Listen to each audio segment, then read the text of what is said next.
హృదయములను చెవులను దేవుని వాక్యమునకు లోబరచునొల్లని వారలారా, మీ పితరుల వలె మీరును ఎల్లప్పుడూ పరిశుద్ధాత్మను ఎదిరించుచున్నారు. మీ పితరులు ప్రవక్తలలో ఎవరిని హింసింపకయుండిరి. అయా హింసించారా ప్రవక్తల్ని? దేవుని మందిరంలో రాళ్లతో కొట్టి చంపబడినటువంటి ఒక జకర్యా మనకు కనిపిస్తాడు. అసలు మందిరంలో రక్తపాతం అనేది సృష్టించకూడదు, రక్తం అనేది కానరాకూడదు మందిరంలో. కానీ పితరులు ఎంత దుర్మార్గంగా ఆలోచించి దేవుని యొక్క ప్రవక్తల్ని హింసించారు.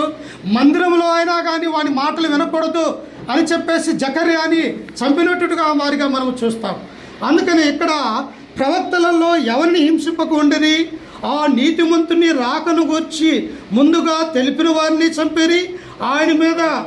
ఆయనను మీరు ఇప్పుడు అప్పగించి హత్య చేసిన వారైతే. ఎప్పుడైతే ఈ మాట అన్నాడో, పేతురు కూడా అదే కదా అన్నది. అపోస్తుల కార్యం 2:36లో మీరు సిలువ వేసిన యేసునే దేవుడు ప్రభువుగాను క్రీస్తుగాను నియమించెను, ఇది ఇశ్రాయేలు వంశమంతయు రూఢిగా తెలుసుకోవడం వలన అనగానే వారి హృదయంలో ఒక కత్తి పొడిచినట్టుగా, అయ్యో మా మధ్య